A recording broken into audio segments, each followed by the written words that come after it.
So the basis or the essence of the Swadhisthana chakra, though is aesthetics, the force and the energy of Swadhisthana chakra is attention. If you have a wobbly attention, if your attention is 1 minute here, 1 minute there, if you have an attention by which you just can criticize others and cannot see your own faults, if you have an attention by which you show people that you are a frivolous, nonsensical person, then your Guru principle is wasted. It is the effort of Sahaja Yoga that is wasted. And your Guru's job is also wasted.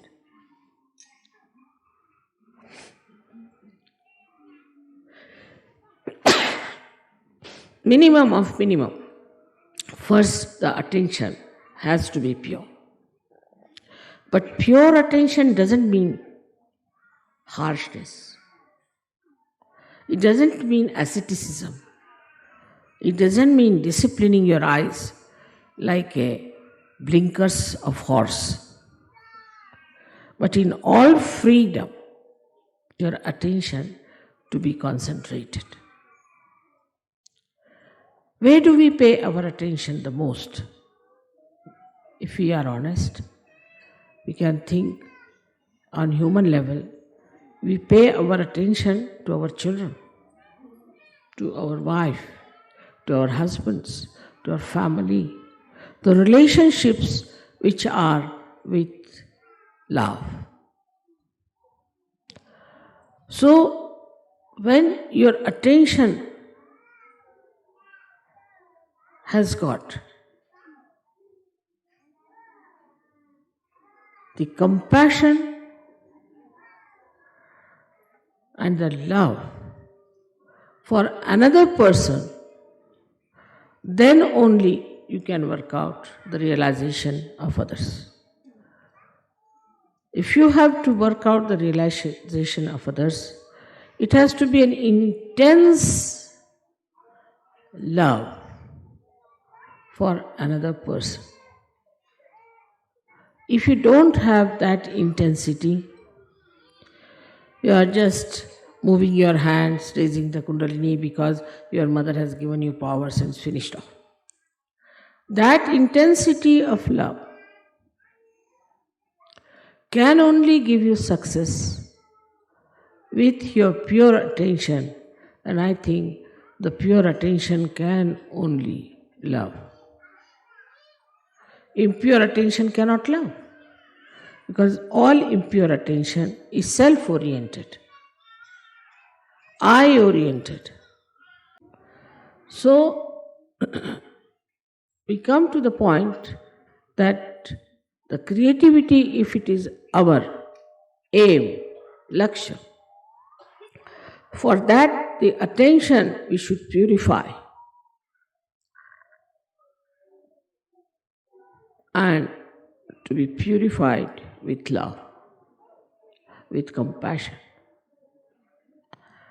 And the same attention, when it is filled with love and compassion, it gives you dynamism, it gives you strength, it's untiring zeal you get.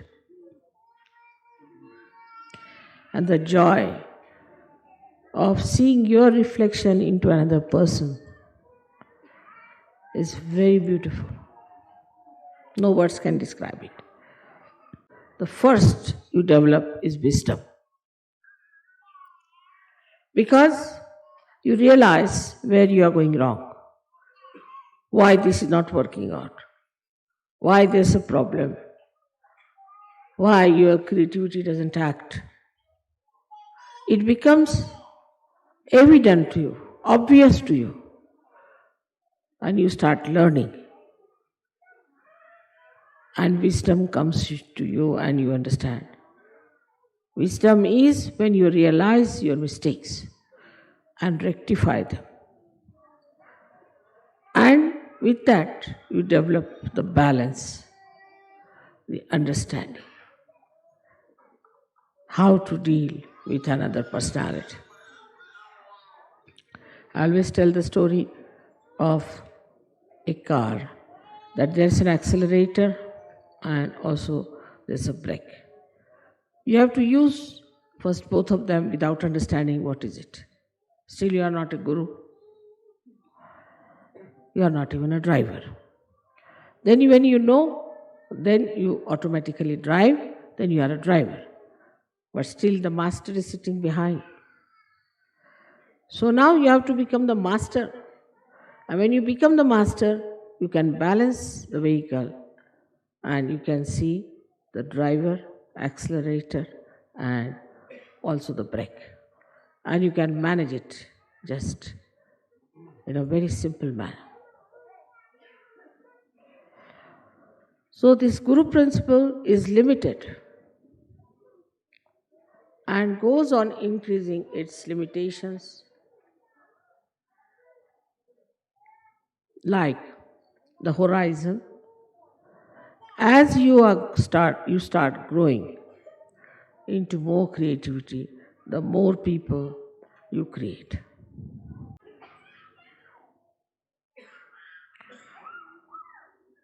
This question arises sometimes, how to love?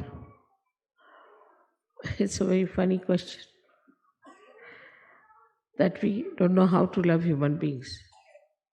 We can love our things, we can love our useless things, we can love some sort of a beautiful scenery because it gives us joy.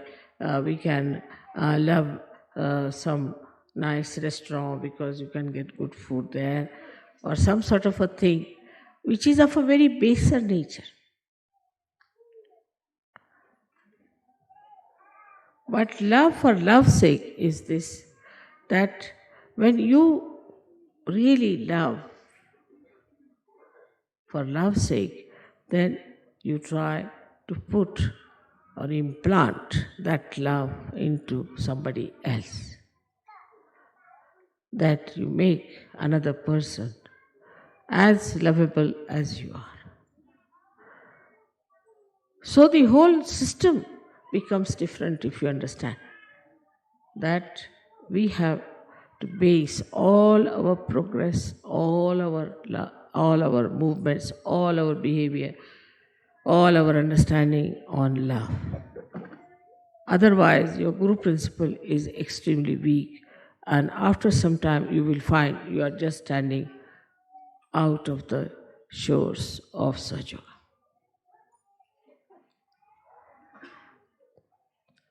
Anybody who is attached or biased and has conditionings cannot become a guru.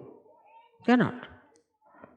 Because even if he becomes so-called, all those things will be reflected in that person. Or say if he is very full of ego, thinks no end of himself and thinks that I am a great guru, that ego also would be expressed. Supposing such a guru talks too much, also find the disciple the same style. If he is a quiet type, you find the disciple the same style. So we reach a conclusion that first we must develop our own Guru principle. Unless and until you really decide that you are going to nourish and develop and establish your Guru principle.